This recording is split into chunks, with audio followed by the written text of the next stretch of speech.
Au Soudan, la crise politique s'enlise. Les affrontements font à ce jour près de 200 morts et pas moins de 1100 blessés. Le Soudan, grand pays aux richesses comme l'or, subit sa richesse et des guerres de clans bien au-delà de son territoire. Pendant que les deux camps rivaux s'affrontent, des attaches diplomatiques avaient été enclenchées par le président du Conseil de transition et son vice-président, mais chacun a une voix bien distincte. Le Qatar, l'Arabie Saoudite, les États-Unis, l'Égypte et le Tchad, des pays qui pourraient avoir leur intérêt à sauvegarder sur place et donc dont le soutien pourrait flancher pour un parti ou encore dont les appels à l'accalmie pourraient masquer des lorgnements sur l'or soudanais. Au milieu de tout cela, le bloc occidental a su créer une place et même un rôle à la Russie. Les pays qui partagent les frontières avec le Soudan en crise sont-ils suffisamment en alerte? Et s'ils le sont, est-ce pour l'intérêt commun?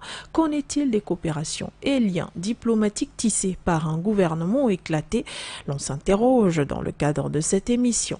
Nous ferons également escale de l'autre côté pour parler du G7 qui jure de faire payer, je cite, le prix fort aux pays soutiens de la Russie.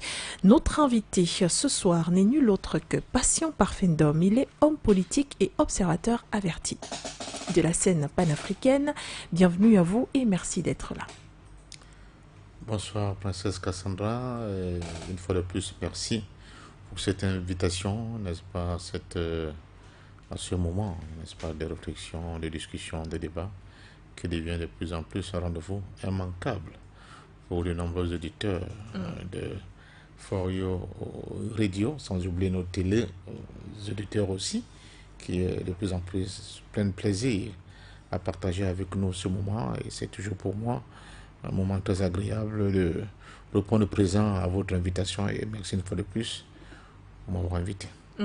C'est un plaisir de vous recevoir encore dans le cadre de cette émission Regard panafricain et toutes ces questions seront justement soumises à votre regard. On démarre les hostilités après cette transition.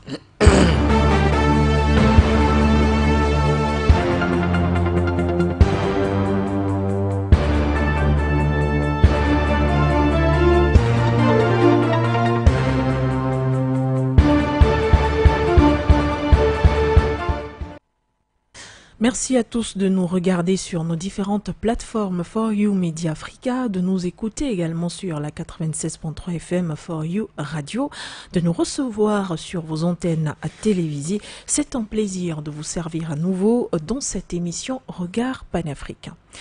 Un regard sur la situation politique ou alors politico-sécuritaire du côté du Soudan et l'on s'intéresse particulièrement aux enjeux internationaux qui pourraient être en berne. Mais avant de discuter de ces enjeux internationaux, Patient Parfendom, quel regard portez-vous sur ce jeu trouble entre les deux généraux rivaux du côté du Soudan? On constate que, avec beaucoup d'amertume, que nous continuons, l'Afrique continue de subir une fois de plus un drame. Le drame des fils et des filles d'Afrique qui sont incapables de se parler, de discuter, de trouver des espèces de gentleman agreement, même quand ils ont l'impression d'être dans des situations d'impasse, des situations de contradiction insolubles. Je crois que les Africains doivent apprendre à se parler. Les Africains doivent privilégier le compromis, le dialogue, la capacité d'accepter pour le bien-être des populations, à la limite même d'avaler des couleuvres, que de rentrer dans cette explication violente qu'est la lutte armée. Parce qu'avec les armes qui tournent, ce sont des morts, et vous le savez très bien autant que moi, les morts ne se remplacent pas. Une tête coupée ne repousse pas. En effet. Ils ne sont pas dans un champ potager, non, quand une tête est coupée, elle est coupée. Et Dieu seul sait que le Soudan en a souffert des guerres, à ne plus en finir, des pogroms, des mini-génocides. Tout au long pratiquement de son histoire, ce pays qui est un pays pratiquement central au niveau de l'Afrique, mais surtout qui a une position géostratégique très, très, très importante, a été le théâtre, n'est-ce pas, de ces souffrances innommables de ces populations. Le Soudan a l'avantage bien l'inconvénient d'être un grand pays, bien qu'il soit charcuté par sa partie sud, mais la partie récente au Soudan est quand même à une superficie supérieure à plus de 2 millions de kilomètres carrés. Elle a une frontière avec l'Algérie, une frontière avec le Tchad, une frontière avec la République centrafricaine, une frontière avec le Sud-Soudan, avec l'Éthiopie et avec l'Érythrée. Ça fait beaucoup. Mais surtout une bordure maritime très très importante qui part pratiquement de la frontière éthiopienne au niveau de la mer Rouge jusqu'au niveau de l'Érythrée. Donc elle est un axe extrêmement important où le commerce maritime est assez important, où une bonne partie, on parle 40-60%, 60% de pétrole qui est extrait au niveau du Moyen-Orient, transite par là, c'est pas rien, mais où aussi il y a des enjeux géopolitiques majeurs. Je vous rappelle qu'au nord du Soudan, vous allez retrouver un pays que je crois que j'ai oublié, la petite anse de Djibouti. Et vous trouvez au niveau de Djibouti, tous les grands pays de ce monde. Vous avez les États-Unis qui ont une base militaire à Djibouti, vous avez la Chine qui a une base militaire à Djibouti, la Russie a une base militaire à Djibouti, la France aussi qui a une base militaire à Djibouti, ça dit tout. Mais mieux, sur le plan économique et géostratégique toujours, le Soudan est traversé par le Nil et l'un de ses grands affluents. Le Soudan fait face à une situation dont l'Égypte estime qu'elle lui est défavorable, c'est-à-dire la construction du barrage de la Renaissance en Éthiopie. Et l'Égypte essaie d'embarquer le Soudan dans une espèce de plaidoyer commun pour contraindre l'Éthiopie de ne pas brider au maximum le débit de Nil, parce que comme ça date. On dit le Nil, l'Égypte est un don du Nil. Donc l'Égypte estime que s'il n'y a pas de quantité d'eau suffisante en termes de débit qui parviennent au niveau du détail de Nil, cela aura un impact défavorable sur, n'est-ce pas, son économie agricole et d'autres types d'économies d'ailleurs. Donc à partir de ce moment-là, le Soudan est un enjeu majeur. Mais le Soudan, c'est aussi l'histoire de ce pays qui, bien que ayant eu l'influence des frères musulmans, qui étaient considérés à l'époque comme une branche plus ou moins progressiste dans le monde musulman, mais qui a aussi l'un des plus grands partis progressistes d'Afrique. C'était le Parti communiste soudanais. Ce parti son élite a été décimé complètement par, je pense, le régime de M. Gafar El-Nimeri, qui estimait que toute forme de contestation de l'ordre arabe, de l'ordre musulman du pays devait être complètement radié. Qui dit communiste dit quand même des formes de laïque de l'expression du pays qui ne convenait pas à ceux qui étaient au pouvoir à l'époque. Je pense aussi au colonel Kadhafi qui avait aidé Gafar Nimeri dans ce pogrom. Ce fut des milliers d'élites soudanais qui ont été complètement décimés. Alors, il y a la question de Darfour, qui n'a jamais été résolue dans le fond. La preuve, l'un des protagonistes entre les deux généraux qui s'affrontent, le général Emiti, a fait ses faits d'armes au niveau, n'est-ce pas, de Darfour, parce que c'est lui qui a constitué, avec d'autres d'ailleurs, cette milice qui était arrimée aux Janjaouites, qui ont combattu les forces soudanaises qui essayaient d'œuvrer pour ce qu'ils appelaient une démocratie chez eux. Et il y a le Sud-Soudan. Et qu'est-ce qu'on a constaté? On a constaté avec les dernières élections qui ont été balayées par les deux généraux. Ces élections ont mis en exergue le fait qu'il y avait comme une résurgence des forces politiques qui étaient presque enterrées, les syndicats, les partis de gauche, dont le fameux parti communiste soudanais, mais aussi des mouvements, plusieurs mouvements, les mouvements Rasta, les mouvements de femmes, les mouvements pour l'autonomie de certaines régions noires, etc., qui ont... ce fut un grand moment pour eux, d'expression, mais surtout de de visibilité pour dire le Soudan est pluriel. Le Soudan n'est pas que musulman. Le Soudan n'est pas seulement ce pays-là qui a accueilli Osama Ben Laden, n'est-ce pas, et tout son commandement. Le Soudan, ce n'est pas seulement ce pays qui est dirigé par les militaires, qui va d'alliance en alliance et avec l'Égypte et avec les États-Unis pour les intérêts vous voyez, qui sont du côté de l'Occident. Ce n'est pas seulement ça le Soudan. Le Soudan, c'est aussi certains enjeux, certaines problématiques, certaines questions qui n'ont jamais trouvé de solutions en profondeur. D'où la nécessité pour ces forces-là d'essayer de pousser le régime soudanais vers des espèces de consensus républicain. C'est ce que ces militaires ont refusé. Alors l'attelage de ces deux militaires ont donné l'impression qu'ils tenaient fortement la barque et qu'ils étaient en osmose, qu'ils avaient une complicité du point de vue de la vision nouvelle qu'ils voulaient implémenter au niveau du Soudan. On est donc étonné que c'est à l'intérieur de ce groupe-là qui a pris le pouvoir, qui a cassé les avancées dites démocratiques au niveau du Soudan, que s'est produit l'implosion. Et cette implosion aujourd'hui pour conséquence le fait que ce sont de pauvres populations civiles qui sont en train de partir. Vous avez cité le chiffre des morts, le nombre de morts là-dedans, déjà. Et il continue de prendre de volume. Ça, le Soudan ne peut pas se le permettre. Le Soudan ne peut pas d'autant plus le permettre que déjà, et je le disais sur l'un de vos plateaux, je crois encore hier, qu'il faut qu'on fasse attention. Et déjà, on voit d'ailleurs, excusez-moi, le mot est peut-être violent, barbare, péjoratif, mais de groupes non moins importants de populations soudanaises qui commencent à se ruer du côté du Tchad. Le Tchad lui-même déjà qui est en difficulté, est-il en capacité d'absorber encore des populations à la fois civiles et militaires qui fuient la guerre et qui vont se refuser au Tchad? Est-ce que la stabilité du Tchad pourra être garantie? Et qui parle stabilité du Tchad, parle aussi stabilité de la sous-région Afrique centrale. Donc vous voyez que nous sommes dans une situation qui est assez complexe, certes, mais assez difficile et sérieuse et importante pour non seulement le Soudan, non seulement la côte de la mer Rouge, mais aussi l'ensemble du peuple africain, parce que c'est l'autre bout, le Soudan. C'est l'autre bout de ce qu'on appelle la bande sahélienne.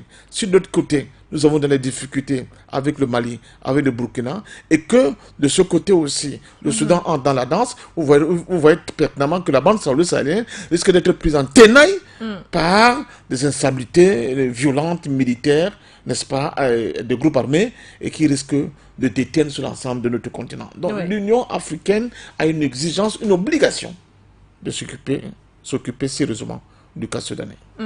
Et d'ailleurs, vous convoquez là une situation qui a été décriée par le président William Ruto, le président kényan, qui va faire partie de la médiation du côté du Soudan, accompagné du président sud-soudanais Kiir. Il sera également accompagné de Omar Guelleh, le président djiboutien, pour apporter une certaine médiation de ce côté-là. Il a souligné que la situation au Soudan pourrait devenir très grave et causer une instabilité, une insécurité grandissante dans la région et même sur le plan international. Parfaitement. Il a parfaitement raison et je salue l'initiative de ce chef d'État. Parce que hier encore, j'étais un peu désemparé de constater que, bon, on a l'impression aujourd'hui que l'Afrique manque de voix fortes. Dans des temps comme ces temps-ci, on a besoin d'entendre des voix fortes africaines monter au créneau pour demander aux différents belligérants de mettre bas la terre. Parce que je vous assure, la question soudanaise est une question dangereuse. Elle est extrêmement préoccupante. Et le président kenyan, William Ruto, a parfaitement raison. Si rien n'est fait, je peux vous l'assurer. La Somalie, c'était un petit exercice de laboratoire. Le Soudan, c'est plus grand. Avec, je vous dis, c'est plus de 2 millions de kilomètres carrés. Vous voyez? Mais surtout, c'est avec des nationalités différentes, avec des problèmes de fond qui ne datent pas que de cette crise, qui sont latentes et qui n'ont jamais trouvé une solution en profondeur, de manière définitive. Tout ça risque de remonter en surface et créer une espèce d'explosion que personne ne pourra maîtriser. Donc je crois sincèrement, et je pense par exemple à un pays comme la République centrafricaine qui commence à retrouver un équilibre. Si le Soudan est déstabilisé, je peux vous assurer que la République centrafricaine va connaître des problèmes. Et si la République centrafricaine connaît des problèmes, ça veut dire que le Cameroun connaîtra forcément des problèmes. Donc, vous voyez comment c'est imbriqué. C'est-à-dire que nous sommes dans un maillage dont le Soudan est l'un des points faibles, en même temps des points forts. La stabilité du Soudan peut conditionner la stabilité de l'Afrique. Oui. La faiblesse du Soudan en termes de stabilité peut entraîner l'Afrique dans une espèce d'œil de cyclone qui ne dit pas son nom. Donc il faut tout faire pour vraiment endiguer cette propension des forces étrangères à utiliser nos propres contradictions pour créer le chaos. Oui. Parce que si un chaos s'installe au Soudan, je peux vous dire que tous les rêves, tous les avancées sur le plan panafricain, et surtout parce que nous, c'est notre espoir, seront remis en cause. Ça, il faut pas se dérouler là-dessus.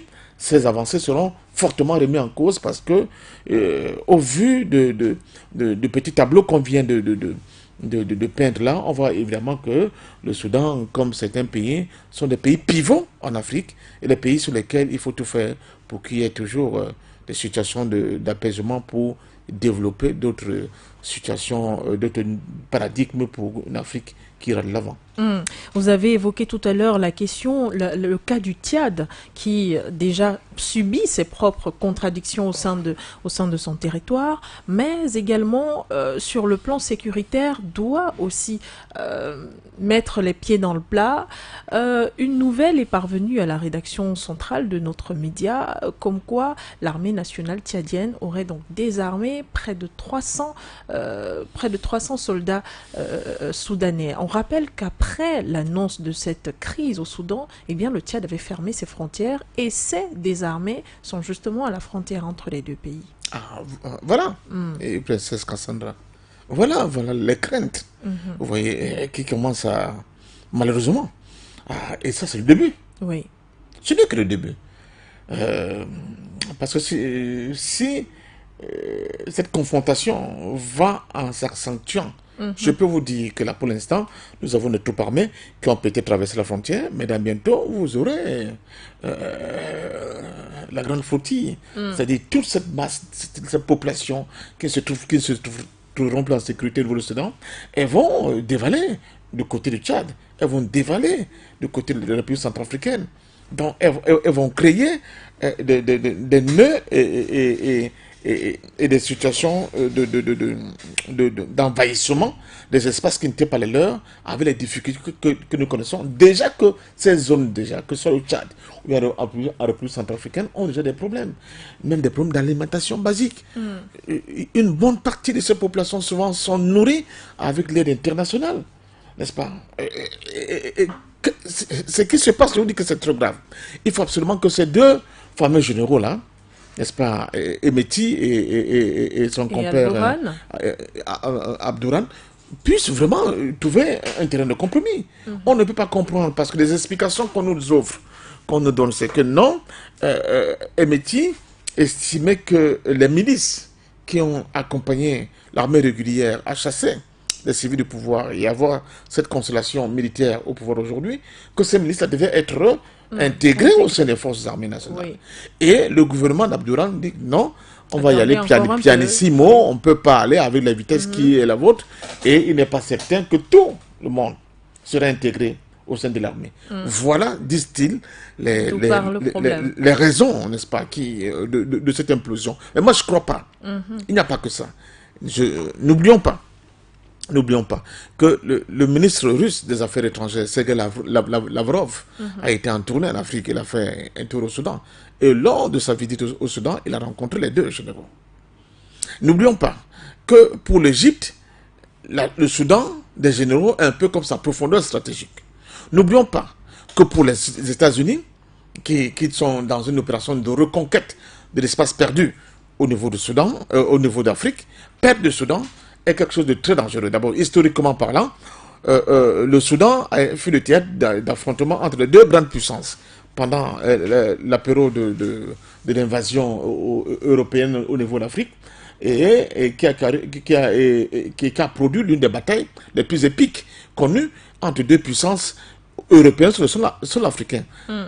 Voilà, c'est la bataille de Fashoda qui avait la victoire des Anglais sur les Français qui voulaient pousser à leur avantage, n'est-ce pas, l'Afrique équatoriale française, pour que celle-ci puisse faire la jonction avec Alexandrie au niveau de l'Égypte et avoir un couloir qui lui permettait de partir de l'océan Atlantique, vous voyez, à partir du Gabon, jusqu'au niveau de la Méditerranée et même la mer Rouge.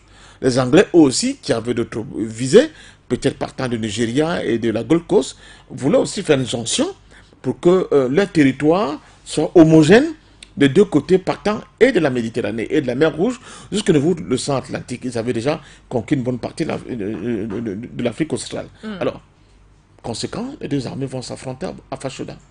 Et ce fut violent. Donc, et c'est au Soudan que tout ça va se passer. Donc, vous voyez, c'est très délicat sur le plan stratégique et géopolitique, la position au Soudan. Il faut faire attention, il ne faut pas seulement considérer que c'est le gâteau. Même M. Oussama Ben Laden, dans ces moments de difficulté, quand il a été chassé de son pays d'Afghanistan dans un premier temps, il se retrouve au Soudan.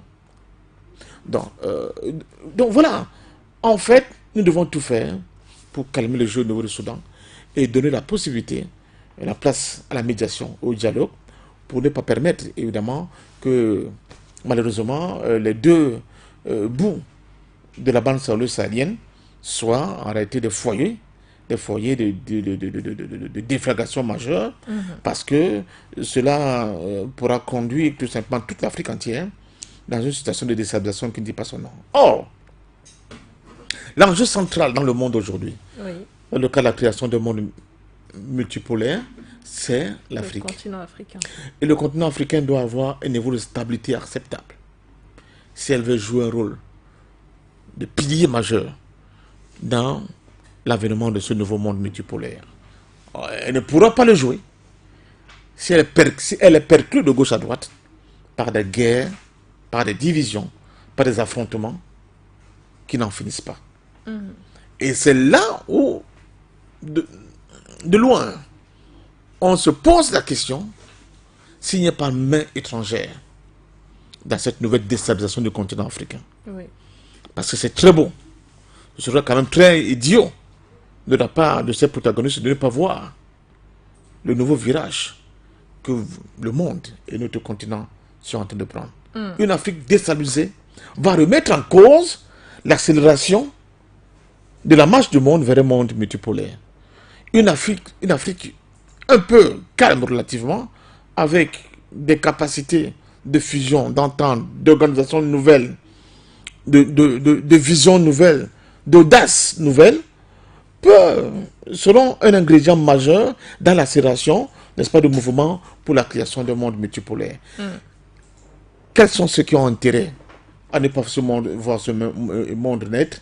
Je pense que de plus en plus, les jours qui arrivent vont nous permettre d'affiner notre analyse et peut-être d'arriver à la conclusion que peut-être il y a une main venant de ce côté qui tend à créer cette situation de chienlit pour freiner évidemment ce monde multipolaire. Il faut qu'on fasse très attention. Certains analystes, souvent même sur nos plateaux, donnent l'impression que c'est gagné, c'est terminé. Là maintenant, il n'y a plus rien à faire. Non, les autres jouent leur hégémonie sur les 50 ou 100 ans à venir avec un monde unipolaire. Ils n'accepteront pas d'aller à l'abattoir sans pouvoir se défendre. Ils ont la force, ils ont les moyens et ils ont la volonté, comme disait quelqu'un. Donc à nous de faire très attention. Et vous l'avez dit, à l'Afrique de faire très attention. Passion parfaite d'homme, des analyses démontrent aujourd'hui ou alors portent à vouloir démontrer que au Soudan, c'est une bataille tout simplement dorée. Et ces informations décrit le chef de FSR, par exemple, comme un homme très riche qui s'enrichirait donc avec l'or du pays soudanais. Et à la tête du pays, on a le gouvernement de Abdel Fattah al-Burhan qui, lui également, utilise cet or, mais pas avec les mêmes partenaires, disons-le ainsi. Lorsqu'on regarde dans sous ce prisme-là, on a bien envie de se dire, et qu'est-ce qu'on fait donc des enjeux internationaux? Si jamais, puisque vous avez évoqué tout à l'heure et même convoqué une main étrangère, il y avait cette main étrangère pour maintenir les enjeux internationaux tout simplement en éveil.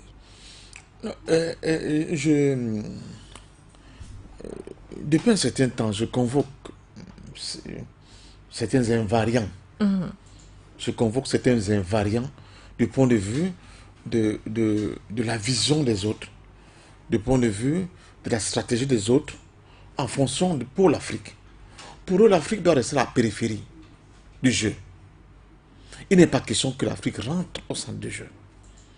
Et pour cela, ils mettent tout en œuvre pour, ne pas donner à l'Afrique la capacité de pouvoir réfléchir par elle-même, de pouvoir tracer son cap de manière autonome, de pouvoir se réapproprier de sa souveraineté, mais surtout de pouvoir avoir une masse critique capable de remettre en cause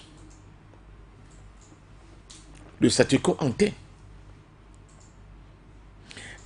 Et on crée de briques et de blocs de toutes parts. On fait la promotion des élites nouvelles africaines. Oui. Et ces élites, curieusement, sont en relation incestueuse avec le monde des affaires sur le plan international. Et on fait la promotion des gens qui, soit pour prendre le pouvoir sur le plan politique, économique et culturel, doivent être riches. Ils doivent être riches. Et les militaires soudanais n'en font pas exception. On leur a fait comprendre, parce que le Soudan est riche. Oui. Attention, ce qu'on nous présentait souvent comme c'est des endroits très riches, il n'y a pas que de l'or. Même du côté de Tchad, quand vous regardez la zone d'embouchure, les quantités de mines d'or artisanales qui sont en train de créer là-bas, ça vous donne un peu d'effrayeur. Le Soudan est riche en pétrole, en or et en d'autres minéraux.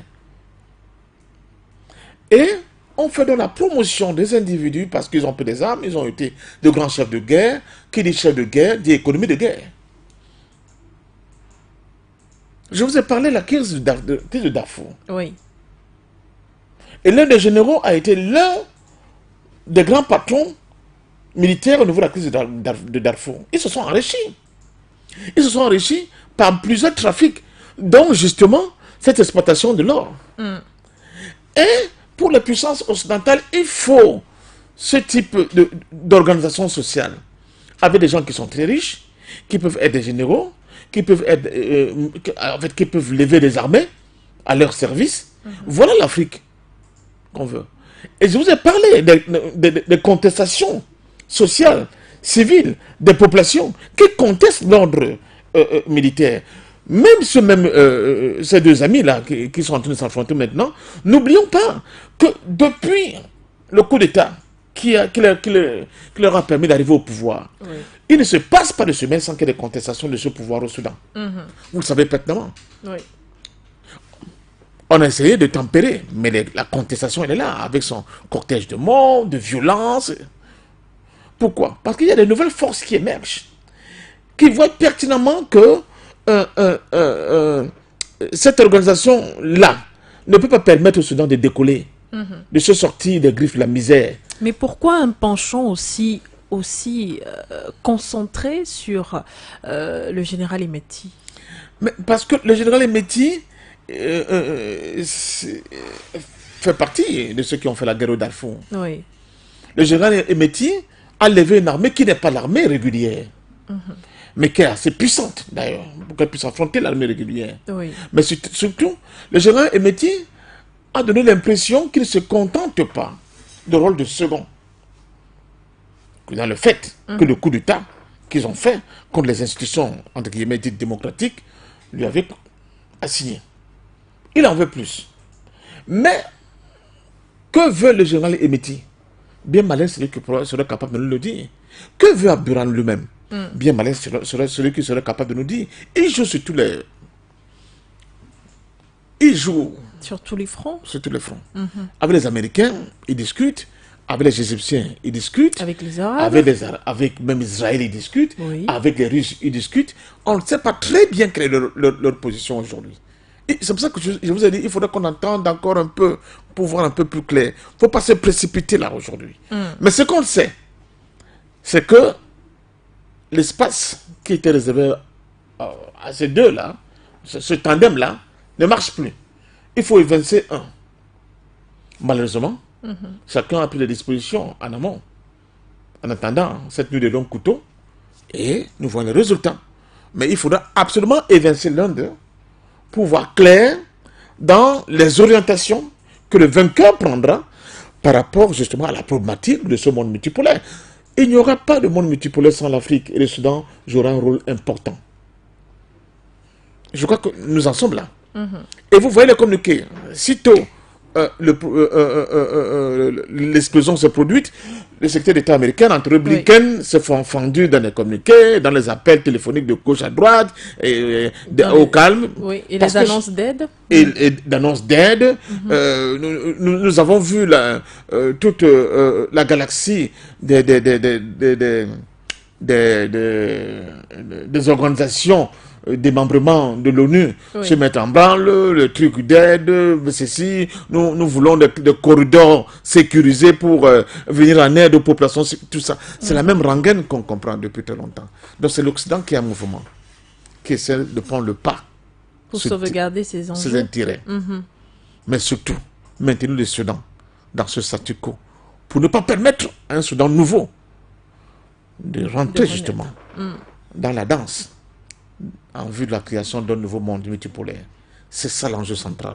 Donc on peut enrichir Madame Cassandra, on peut enrichir Princesse Cassandra, mais à condition qu'elle nous maintienne ce statu quo dans un espace bien donné et qu'elle ne rêve pas de déclencher une nouvelle possibilité pour son pays, n'est-ce pas, de regarder ailleurs, mais surtout de regarder avec ses propres yeux et non avec les yeux qu'on lui prête. Passion parfaite d'homme, on va peut-être sortir par là. N'oublions pas qu'au milieu de toute cette agitation, au milieu de toutes ces violences, il y avait un accord qui était brandi justement au départ, ce qui est peut-être venu également exacerber les tensions entre les deux. C'était cet accord qui était censé servir de transition entre le pouvoir militaire et le pouvoir civil. À l'intérieur de ce gouvernement, les deux parties n'arrivaient pas à s'entendre sur qui fera partie de ce gouvernement en question, du côté des FSR par exemple, et du côté du pouvoir en place, c'est-à-dire celui dirigé par l'armée régulière. Que va-t-on faire de cet accord, justement?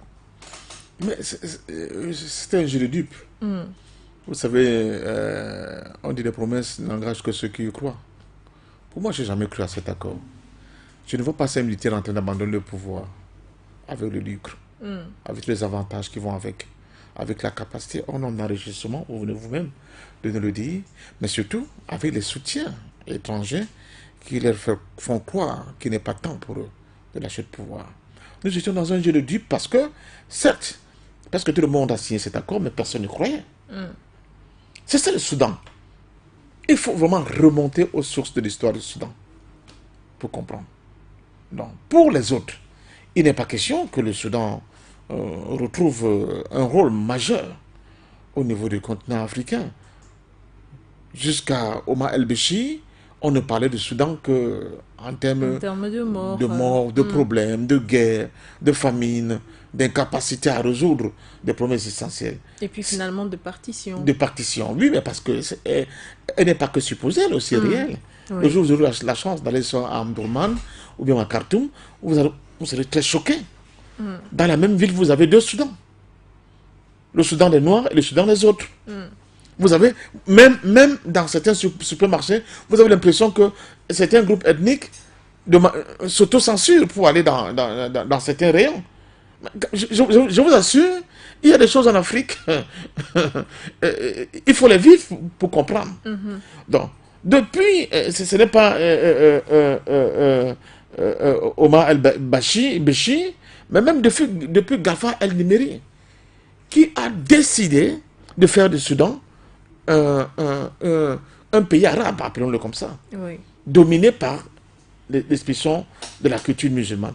Alors que le parti communiste soudanais dont je vous parle, ce n'est pas parce que c'est communiste que ça doit effrayer, avait vocation à faire du Soudan un État laïque, avec les conséquences que cela peut engendrer du point de vue de la culture, du point de vue de la vision économique et politique. Or, les États-Unis étaient en accord avec la pensée des monarchies de Golfe qui voulaient ce statu quo-là, mais qui étaient favorables aux États-Unis.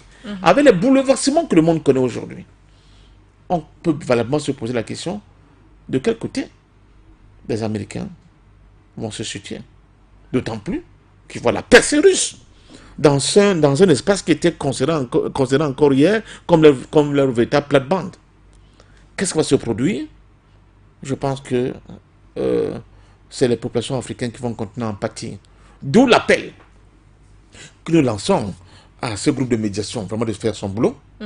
Et nous lançons sur cet appel à ces généraux en leur disant, attention, l'avenir du Soudan ne se limitera pas à vous.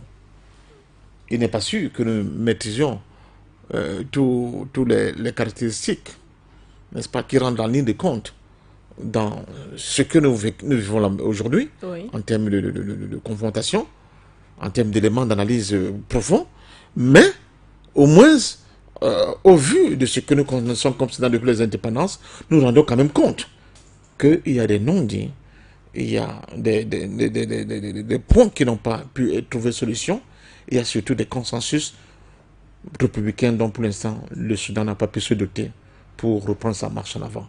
Et nous disons au peuple soudanais, vous êtes un grand peuple, ne vous laissez pas abattre, n'acceptez pas l'injustice, surtout n'acceptez pas de refus d'aller de l'avant, parce que l'Afrique compte sur vous comme un grand pilier pour pouvoir aller de l'avant. Et nous avons vu à l'œuvre, pendant ces contestations de tous ces mois qui ont précédé cette déflagration majeure, oui, et nous estimons que, quelle qu'en soit l'âpreté des combats et surtout le déni de citoyenneté à travers ces humiliations et cette violence qu'on vous impose aujourd'hui, vous aurez toujours des ressources nécessaires, et on l'a vu, pour vous remettre debout et continuer à marcher et à réclamer un Soudan nouveau, un Soudan laïque, un Soudan démocratique, mais la démocratie africaine, pas celle qui nous impose venant de l'extérieur, oui, mais surtout un Soudan qui sera l'un des composantes majeures de l'Afrique nouvelle. Merci infiniment, Passion Parfendom, pour votre expertise sur la question soudanaise apportée dans le cadre de cette émission Regard panafricain. C'était là notre première thématique. Un tout petit peu d'énergie encore à redonner dans le cadre de cette émission. Nous parlons à présent des 7. Le G7 qui a juré de faire payer, je cite, le prix fort, fin de citation, au pays soutien de la Russie.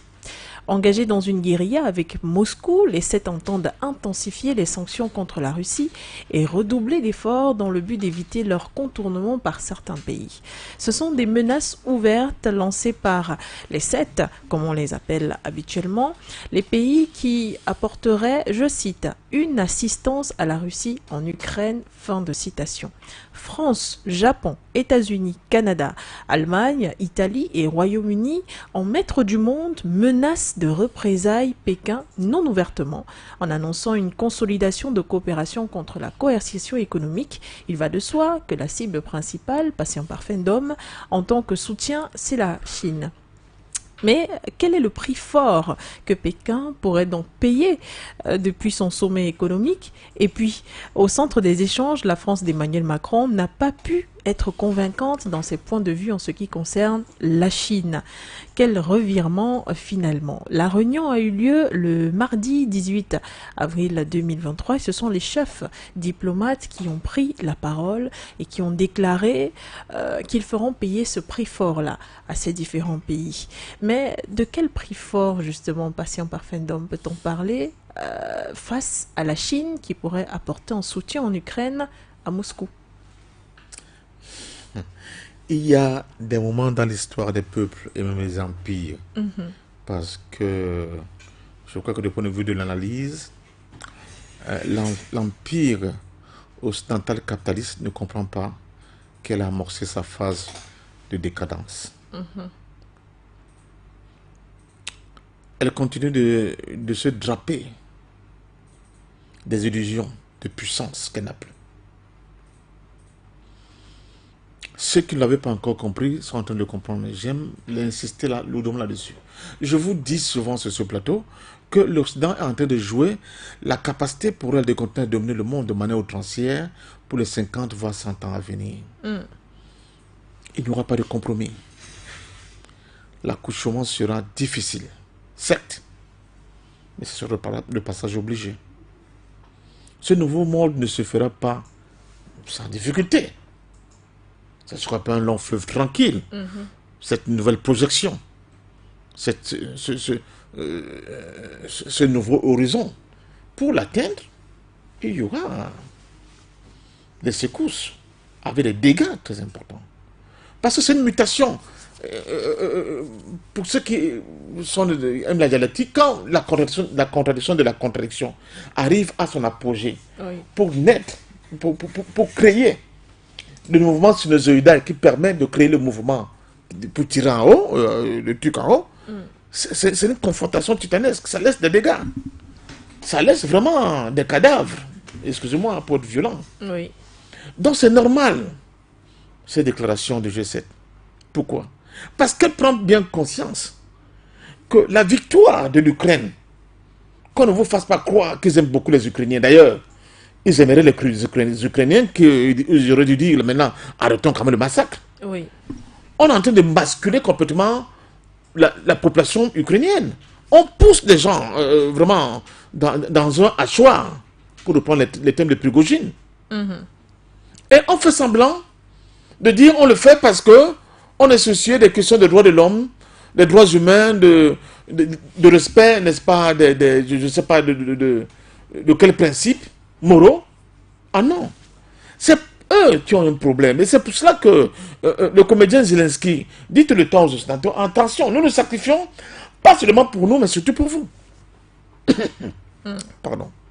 Donc, ils sont bien conscients que la défaite militaire de l'Occident en Ukraine, parce que c'est ce qu'il s'agit, l'armée ukrainienne n'existe plus, va acter le fait qu'un nouveau monde est né sur le plan des rapports de force militaire. Et cette défaite-là sera en corrélation avec la défaite économique d'où on enjambe, on tombe sur la Chine. Et on donne l'impression de pouvoir intimider la Chine. Alors, vous allez voir, si vous tentez de venir en aide à la Russie, notre courroux sera violent en termes de sanctions, en termes de ceci, cela. Moi, j'ai souvent besoin de rigoler en disant que les Occidentaux se moquent du monde ou bien fait semblant de ne pas comprendre. Ce n'est pas la Chine qui peut venir en aide à la Russie militairement. Économiquement peut-être, mais pas militairement. C'est l'inverse. Premièrement. Deuxièmement, le processus de dédollarisation a déjà été enclenché. Il n'y aura pas de retour en arrière. Non. Posez donc vous la question, qu'est-ce que M. Macron doit aller chercher en Chine avec cette déclaration? Vous voyez comment les gens sont fourbes. Vous voyez la fourberie de ces puissances occidentales. On a l'impression qu'ils sont dans des voies de dialogue, de négociation, essayons de... Mais dans le fond, ils savent pertinemment que, quel qu'en soit le degré, j'allais dire la hauteur, où enfin on va dire maintenant négocions, ils vont perdre. Et ils vont beaucoup perdre. Et quand ils vont perdre, ils seront obligés d'accepter qu'un nouveau monde va se créer. Ce nouveau monde-là n'aura plus l'aspect du monde qu'il a aujourd'hui. On ne pourra plus voir ni la Chine, pardon, ni la France, ni l'Italie donner des ordres ou bien menacer la Chine ou bien la Russie. Donc, en fait, c'est la peur de ce nouveau monde qui va déclassifier les puissances aujourd'hui qui dominent le monde, qui fait peur. C'est la venue de ce nouveau monde qui fait peur. Parce que la venue de ce nouveau monde aura des conséquences. Des conséquences de leadership sur le plan mondial. Des conséquences d'obligation de redistribuer les cartes. De refaire de nouveaux classements en termes de puissance. Mais dans ce nouveau monde, la France n'aura plus la place qu'elle a aujourd'hui, par exemple. L'Italie moins encore. D'où la nécessité d'essayer d'intimider des gens qui seraient tentés, des gens en termes de pays, de suivre la marche imprimée par les BRICS pour la création d'un monde multipolaire. Et ce n'est pas nouveau. Madame Ursula von der Leyen, après les premiers votes qui se sont passés au niveau de l'ONU, a été clair concernant les Africains. Tous les pays africains qui ont voté dans le sens, qui n'ont pas voté dans le sens de l'Occident seront punis. Parce qu'ils pensaient qu'ils avaient encore les armes qui permettaient de punir les gens. Or, je viens de vous le dire, le processus de dédollarisation est en marche. C'est une arme qu'ils n'ont plus. Sur le plan militaire, s'ils sont battus, vous n'allez plus continuer à demander aux Maliens d'avoir peur de qui que ce soit. Parce qu'ils savent qu'ils auront un bouclier qui est plus performant que le bouclier qu'on nous vend depuis 100 ans, celui de l'Occident. Donc voilà la réalité aujourd'hui. Oui. Passion parfaite d'homme. Au milieu, là, de tout cela, on a une France qui donne l'impression de toupie. Elle tourne et elle tourne. Lors de la dernière visite d'Emmanuel Macron vers son homologue Xi Jinping, celui-ci, à son retour, a donné un discours qui jusqu'ici ne passe pas pour l'Union européenne.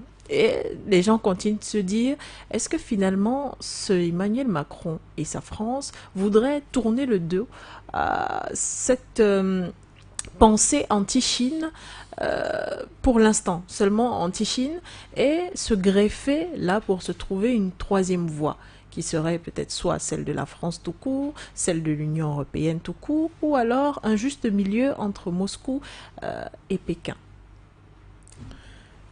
Une autre France, une France ancienne, était capable de jouer ce rôle. D'ailleurs, on l'appelait une puissance d'équilibre. La France a perdu le statut de puissance d'équilibre. Depuis que, bon, de manière formelle, Nicolas Sarkozy, nagué de Boxa, a décidé d'intégrer le commandement central de l'armée française dans le commandement de l'OTAN. À partir de ce moment-là, la France n'a plus de marge de manœuvre. Sur le plan militaire, vous avez vu dernièrement, quand il fallait envoyer des chars en Ukraine, on s'en rendait compte que les arsenaux français n'avaient plus, en termes de chars, plus de 50 chars en état de fonctionner. C'est très grave. Ils ont délocalisé complètement toutes les industries qui fabriquaient tout ce qui est comme munitions, les obus, les balles, etc. etc. Ils ont même perdu le savoir-faire. Parce qu'on a désinvesti massivement dans ce secteur. Donc il y a très peu de sociétés aujourd'hui qui sont capables d'avoir ce know-how capable d'entretenir l'industrie militaire française à un haut niveau, surtout dans le cadre d'une économie de guerre. Oui. Conséquence, la France n'est plus la puissance qu'elle était. Ce que M. Macron allait faire, et je l'ai dit sur d'autres plateaux, c'est d'essayer d'enfariner les Chinois. Or, les Chinois pertinemment savent qui est Macron.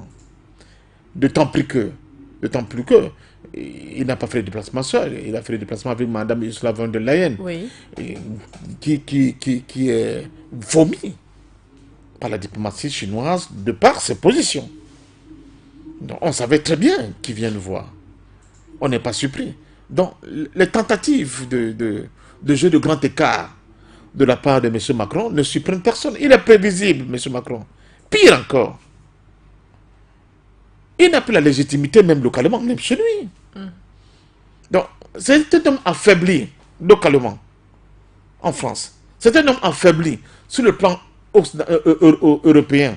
Parce que, bon, le prétendu couple franco-allemand ne fonctionne plus. Oui. Chacun essaie de patauger pour trouver, n'est-ce pas, tirer son épingle du jeu. Il est affaibli sur le plan diplomatique et international. Vous avez vu la course de M. Macron pour aller rattraper Joe Biden lors du sommet qu'ils ont tenu aux États-Unis. C'est symbolique, mais ça dit tout déjà. Il a affaibli parce que sa voix ne porte plus. L'Afrique, où il avait une espèce de précaré, lui échappe. Même le propre pays, le Cameroun, économiquement, on dit la part de marché française au Cameroun, c'était l'ordre de 40%. Ils sont entre 8 et 10% aujourd'hui, alors qu'ils étaient les 40% il y a quelques décennies. Donc la France n'a plus cette force. Elle bluffe. Elle donne l'impression qu'elle peut rouler quelqu'un dans la farine. Elle donne l'impression qu'elle peut convaincre les Chinois à abandonner la Russie, à lâcher la Russie, à ne plus rapporter leur soutien. Mais c'est se méprendre l'intelligence des autres. Et le résultat était lequel? Si tout M. Macron avait tourné le dos, la Chine a déclenché, n'est-ce pas, les manœuvres autour de Taïwan. Massif. Oui. C'était un message. Un message qu'on envoie. Donc, je crois aujourd'hui que qu'on ne nous entraîne pas dans des tentatives erronées de diversion, en donnant l'impression que la France serait à la recherche d'une troisième voie. Il n'y a plus de troisième voie possible. Et les ministres des Affaires étrangères de G7 donnent le ton. L'Europe a été vassalisée de manière totale par les Américains. Vous ne pouvez pas comprendre que un pays comme l'Allemagne, sa principale force héritée d'ordre économique, et qui par l'économie parle de l'industrie allemande, le savoir-faire allemand, qui était l'un des necks plus ultra mondialement connus.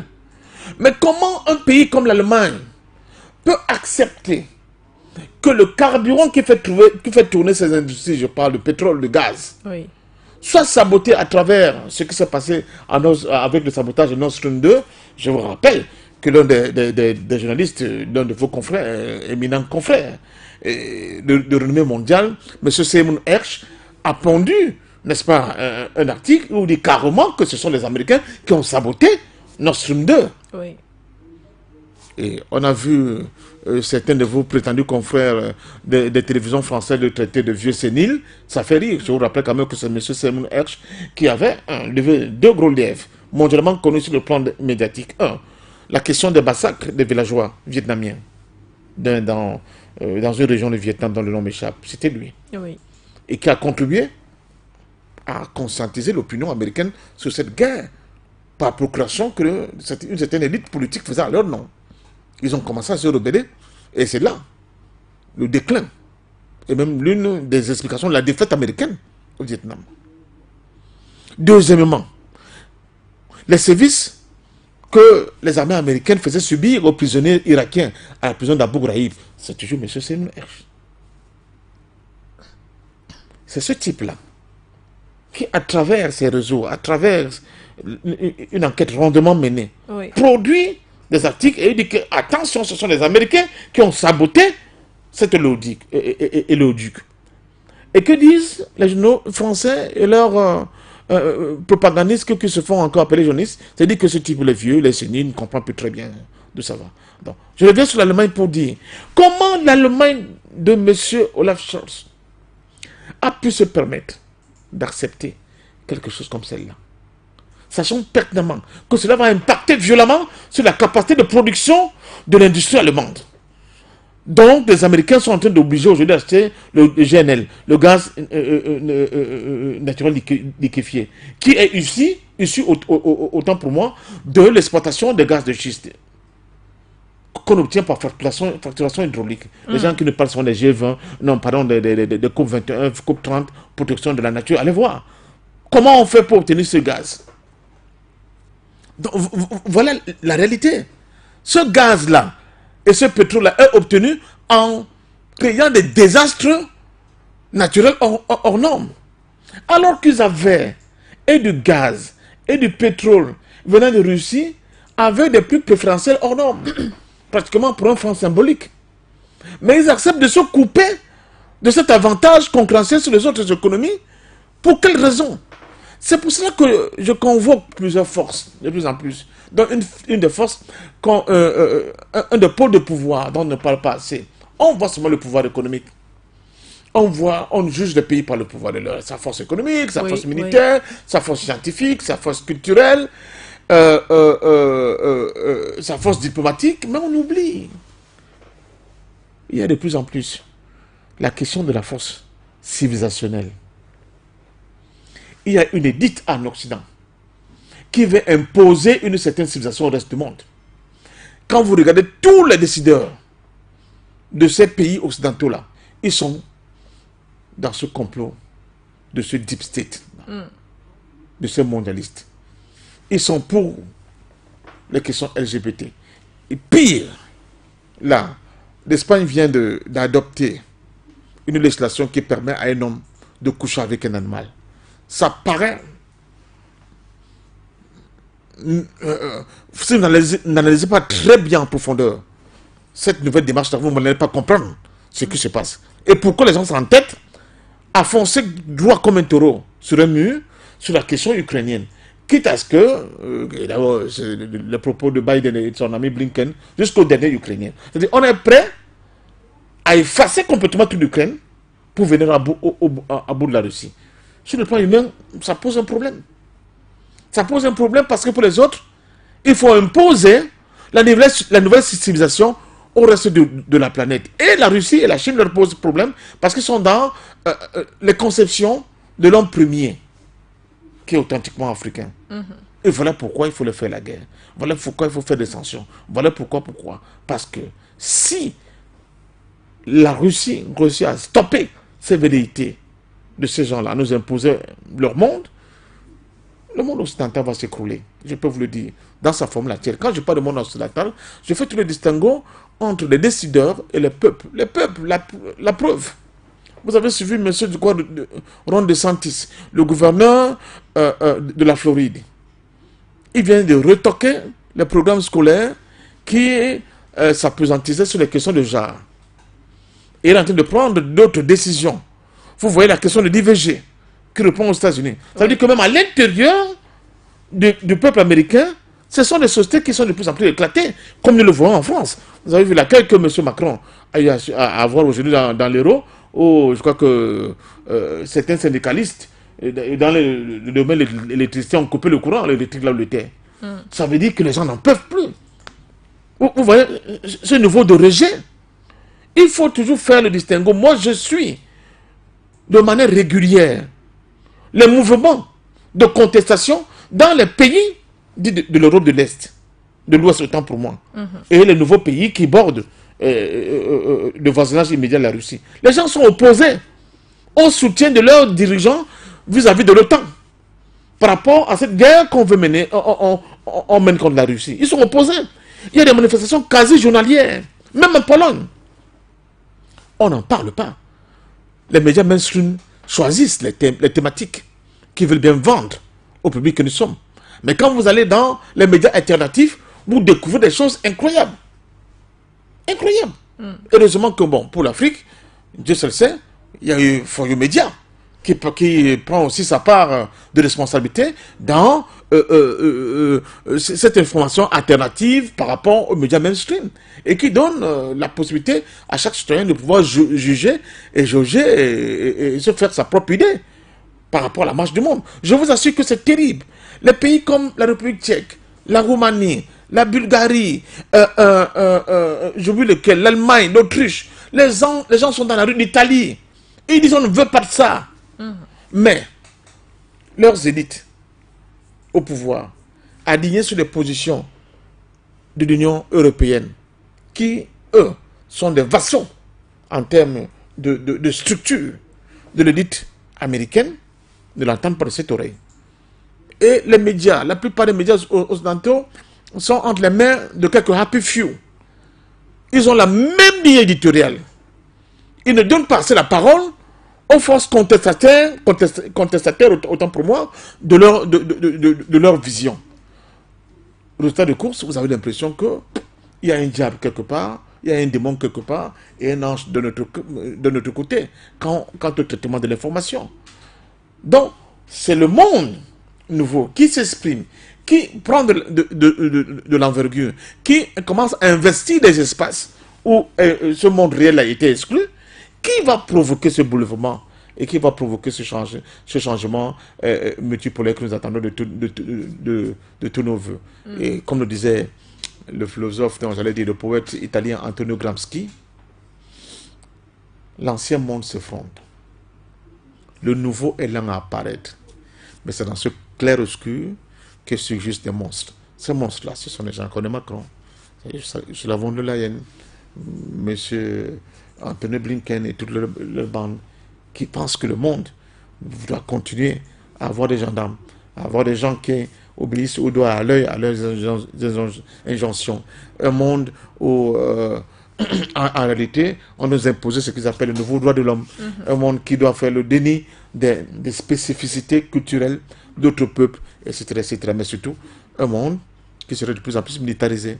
On va provoquer le plus de guerres possible. On va créer le plus de chaos possible à travers le monde pour que justement nous soyons des gens assujettis à leur pensée, à leur vision et à leur projet culturel. Merci infiniment, Passion Parfendum. C'est ici que nous allons nous arrêter. Cette émission Regard panafricain vous remercie parce que vous avez accepté de vous prêter à ce jeu de questions-réponses sur notre plateau. On se donne rendez-vous certainement la semaine prochaine, même heure et différents contenus. Merci à vous infiniment. Je profite pour faire un peu de publicité quand même, c'est la maison. C'est très agréable d'écouter For You Radio dans sa voiture. J'en ai fait l'expérience. C'est 96.3. Alors, à tous nos taximans et aux nombreux, n'est-ce pas, auditeurs qui nous écoutent à partir de leur chaumière, oui. Faites découvrir For You Radio à vos voisins, à vos voisines, à vos collègues de service. Je pense qu'ils ne seront pas dessus. Ils ont des programmes extrêmement alléchants et je suis une victime, quoi, consentante. Ah oui, heureusement de cette belle séduction de For You Radio. Merci pour cette invitation et à jeudi prochain. Et vous vous inscrivez là comme un agent commercial, Passion Parfendum. Ah bon? J'attends donc. Merci attendez. Ah oui. Merci à vous et merci à tous ceux qui nous ont écoutés et regardés à travers nos différentes pages Facebook et YouTube For You Media Africa, ceux qui nous ont écoutés via notre station radio